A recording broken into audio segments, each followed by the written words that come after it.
The Lantern Ghost. The summer festival was in full swing. The streets were alive with the sound of taiko drums, the chatter of families, and the smell of sizzling street food. Lanterns of all shapes and colors hung from every post, casting a warm, golden glow over the crowd.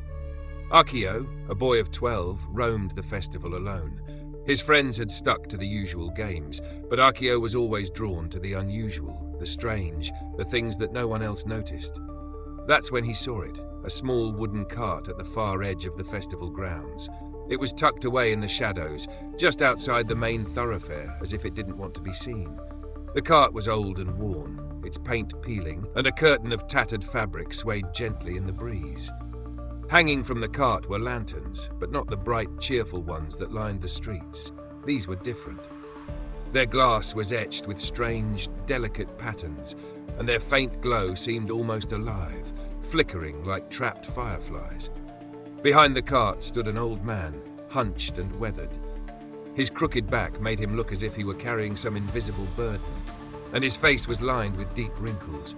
But it was his smile that caught Akio's attention. It was wide, too wide, and his teeth were unnervingly perfect, like a mask hiding something beneath.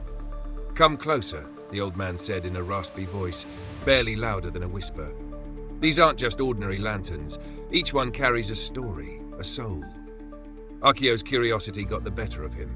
"How much?" he asked, pointing to a small lantern with golden light flickering inside. Its glass was etched with delicate swirls that seemed to move in the light. The old man's smile widened.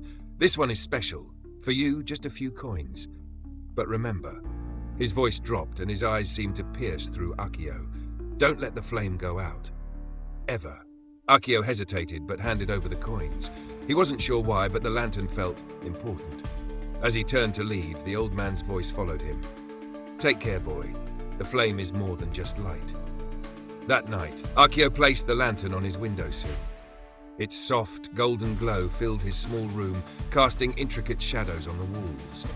He stared at it for a while, feeling oddly comforted by its warmth, before finally falling asleep. But in the middle of the night, he woke to a sound. It was faint at first, like a distant murmur, but it grew louder. Whispers. Akio sat up, his heart pounding. The lantern was glowing brighter than before, its flame flickering wildly, as if caught in an unseen wind. The whispers seemed to come from everywhere and nowhere, overlapping voices speaking words Akio couldn't understand. He stared at the lantern, and for a moment he thought he saw something move within the glass, a shadow, twisting and writhing. Then, from the corner of his room, a voice, soft, chilling, and unmistakably human. "Why did you bring my lantern here?" Akio's blood ran cold. Slowly, he turned toward the sound. In the dim glow of the lantern, he saw her. A woman in a tattered, dirt-streaked kimono stood in the corner of the room. Her hair was long and matted, hanging in front of her face, and her hands, skeletal and trembling, reached out toward him. He couldn't move, couldn't speak. The woman took a step closer, her bare feet making no sound on the wooden floor. "The flame is my soul," she whispered. Her voice was soft, almost tender, but there was an edge to it that made Akio's skin crawl. "And now, it's yours." Panicking, Akio grabbed the lantern and tried to blow out the flame, but no matter how hard he tried, the flame wouldn't go out. Instead, it flared brighter, casting long, distorted shadows across the room. The whispers grew louder, filling his ears until he thought his head might burst. The woman was in front of him now, her face inches from his. Her hair parted slightly, revealing hollow, empty eyes and a wide, twisted smile. Her breath was cold against his skin as she spoke.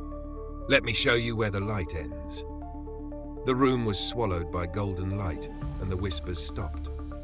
The next morning, Akio's parents found his room empty. The bed was neatly made, his belongings untouched, but the lantern sat on the windowsill, its flame still burning, its glow faint but steady. The villagers searched the surrounding area, but there was no trace of Akio. His friends remembered seeing him at the festival, but no one could recall where he went. The old man's cart was gone, as if it had never been there. Over time, the villagers began to speak of the lantern as a cursed object. Some claimed to hear whispers if they got too close. Others said they saw shadows moving within its flame. No one dared touch it. And every summer during the festival, children whispered the legend of the Lantern Ghost. They said the old man was no vendor but a spirit, cursed to collect souls for the woman in the lantern. The lanterns he sold were traps, each carrying the spirit of someone who had been taken. If you ever see an old man selling glowing lanterns, remember this: don't buy one. And if you do, never let the flame go out.